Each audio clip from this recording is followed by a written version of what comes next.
Bien, algunos de ustedes preguntan acerca de diferentes estrategias para favorecer el desarrollo psicomotor de 3 a 6 años. Primero tenemos que entender qué está pasando entre 3 y 6 años. Están ocurriendo todos esos procesos de maduración neurofisiológica. Están en proceso todavía muchos de los procesos de sinaptogénesis o construcción de sinapsis. Están en proceso la mielinización y están empezando las podas neuronales. Por lo tanto, el cerebro está cambiando mucho y tiene muy poco control del cuerpo. Lo que es más recomendable a esas edades es todo tipo de juegos, todo tipo de dinámicas donde conozcan su cuerpo. Conocer su cuerpo en el agua, conocerlo de manera individual, de manera colectiva, siempre idealmente de forma lúdica, las canciones, cantos, crear historias, hacer que la clase vaya transcurriendo como si fueran entrando a escenas de una película, jugando con el pensamiento mágico y todo esto siempre, actuando con el cuerpo, permitiendo que el cuerpo explore y se apropie del medio acuático.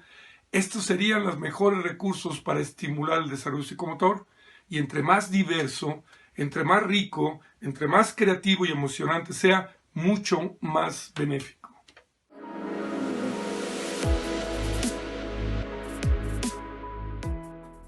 Otra pregunta es cómo poder favorecer el desarrollo psicomotor humano a través de las actividades en el agua.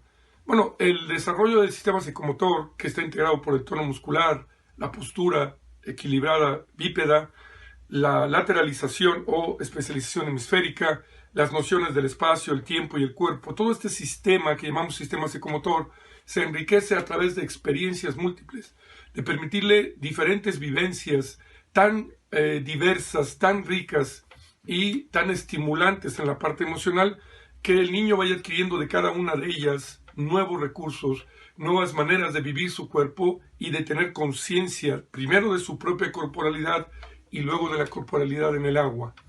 A través de esta riqueza de la exuberancia motriz y de vivencias es como podemos enriquecer el sistema psicomotor humano, que requiere de muchísimos millones de conexiones sinápticas y de una enorme cantidad de circuitos neuromotores. Por lo tanto, la riqueza de opciones es lo más que podemos nosotros aportar, idealmente antes de llegar a la edad de 7 y 8 años, aunque siempre es muy útil y ayuda mucho, pero sobre todo cuando hay mayor plasticidad cerebral, cuando el cerebro se está formando, que es los primeros 7 años de vida.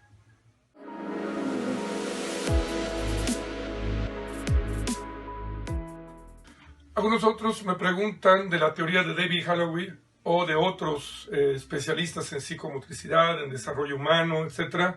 Cualquiera de estos científicos han aportado cosas muy valiosas al conocimiento del desarrollo psicomotor, y en el caso de David básicamente plantea un desarrollo de lo más general a lo más específico en diferentes fases motoras, que tiene mucha semejanza con lo que plantea el doctor Vítor da Fonseca, que va del desarrollo básico.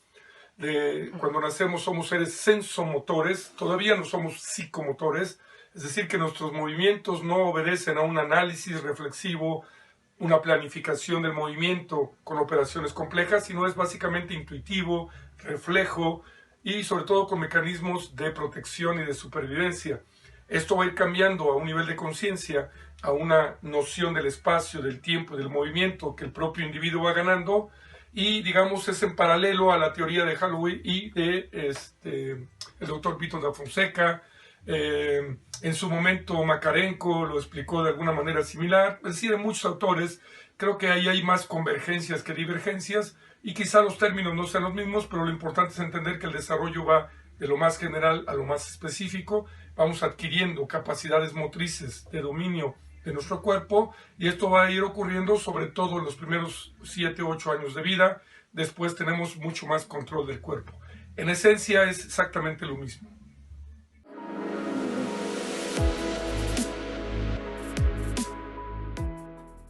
Bien, otra pregunta es en relación a si podemos hacer grupos donde tengamos diferentes edades, siempre y cuando los alumnos tengan más o menos un nivel semejante de conocimientos, de habilidades.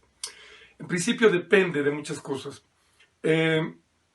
Si tenemos, por ejemplo, etapas de enseñanza básica donde queremos lograr seguridad y confianza, probablemente no haya tanto problema, aunque el problema no reside en el nivel de habilidades, sino en la convivencia, ¿no? A veces juntar un adolescente de 15 años con un niño de 6, pues probablemente el lenguaje, los intereses pueden ser muy divergentes y no sea lo más adecuado. Ahora, si es estrictamente el aspecto de habilidades motrices, no habría problema. El problema sería en los niveles más avanzados, cuando ya quiero introducir técnica. Porque el tiempo de aprendizaje, la manera de captar las instrucciones es muy diferente en un preescolar que en un escolar. Y el escolar ya tiene un tamaño de cuerpo de los procesos madurativos y de crecimiento que le permiten aprender una técnica más avanzada, más fina. Mientras el preescolar, a menudo, su maduración neurofisiológica y el tamaño de sus extremidades le permiten una técnica apenas gruesa. Ahí podría haber diferencias muy importantes. Si no fuera el caso, en principio se podría, pero si ya es una escuela con grupos muy numerosos, no sería recomendable. Lo ideal es tener un programa preescolar que vaya de 4 a 7 años y otro escolar de 8 en adelante, y ahí sí podemos clasificarlos en niveles sin importar tanto la diferencia de edades.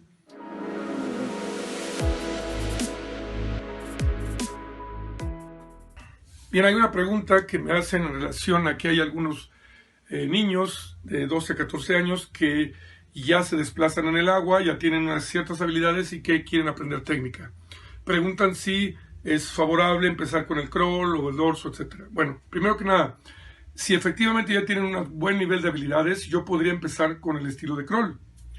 El orden es posición del cuerpo, y la posición del cuerpo tiene que ser alineación en una línea horizontal con la superficie, balanceo, que el cuerpo no tenga movimientos a los lados, sino que esté balanceado en el centro, y a partir de ahí empezar a moverme dentro del agua. Lograr esto puede ser un trabajo también largo y sistemático. Una vez que yo tengo la posición del cuerpo, voy a agregar piernas manteniendo la posición del cuerpo. Teniendo la posición del cuerpo y patada, agrego un brazo, después el otro, y voy integrando la respiración poco a poco. Esto me va llevando poco a poco a llegar a la coordinación completa. De esa misma manera puedo construir después dorso, gradual y progresivamente después pecho y en algún momento mariposa. Lo que hay que entender es que no intentar entrar a la técnica a menos que tenga saltos, sumersión, respiración, flotación, deslizamientos suficientemente consolidadas, si no me voy a frenar en un momento. Y entender que si quiero entrar a la técnica, la base de la técnica está en la posición alineada y balanceada del cuerpo y una patada estable.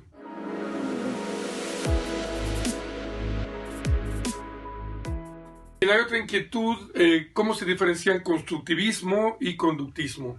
Bueno, el conductismo es la manera tradicional de enseñar, donde la persona aprende de manera robótica, siguiendo instrucciones mecanicistas, agarrando una tabla, repitiendo cientos de veces este movimiento, hasta que se hace un automatismo. La persona sin entender por qué, para qué, cómo, sin tener conciencia, si giro más, avanzo más, si la patada es más profunda, voy a sentir mejor el agua, sin tener ninguna noción de eso, simplemente por repetir, termina automatizando un movimiento de manera totalmente irreflexiva, totalmente autómata y totalmente siempre dirigida de manera muy directa por el profesor, y el alumno no le queda más que ejecutar órdenes sin participar activamente en ese proceso. En eso consiste el conductismo. Yo lo conduzco como conducir un caballo o un animal con una correa. El constructivismo te quita la correa y te permite caminar junto con el profesor y elegir el camino y a lo mejor proponer un nuevo sendero, demostrar lo que eres capaz de hacer, y una vez observando lo que tú eres capaz de hacer, el profesor te ayuda a encontrar la manera de resolver lo que te falta, de tal manera que ambos juntos construyen el aprendizaje. En uno la participación es más activa, en uno es más pasiva.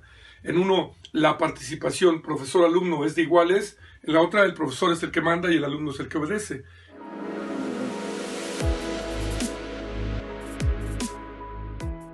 Bien, hay una pregunta en relación al material indispensable para enseñar a nadar. Tenemos que entender que ningún medio es indispensable. El único medio indispensable es el medio acuático. El escalón, el tubo, la escalera, los espaguetis, las tablas, las plataformas, cualquier medio, hasta los mismos ejercicios corporales no son indispensables, son instrumentos. Cuando no tengo un instrumento puedo buscar otro. Y ahí la creatividad y la imaginación puede ayudar muchísimo. Lo único que sí es indispensable es contar con el agua, contar con un cuerpo sano, tener seguridad y confianza en el medio, respetar los tiempos de aprendizaje de una persona, entender cómo funciona el control del cuerpo en el agua, la cabeza controla el cuerpo, la vista controla la posición de la cabeza, respetando las leyes de la psicomotricidad y respetando los procesos psicopedagógicos de ir de lo más fácil a lo más complejo, dándole el tiempo necesario para que el cuerpo solo se adapte con el agua, es lo único verdaderamente indispensable. Ahora, ayudaría mucho tener una plataforma, un escalón, claro. Ayudaría mucho contar con espaguetis, sí, siempre y cuando estos sirvan para diversificar las actividades en el agua, para hacerlas más ricas e interesantes, para enriquecer el aspecto psicomotor, pero nunca, hemos dicho ya antes, como una manera de sustituir, reemplazar o enmascarar la ausencia de una habilidad.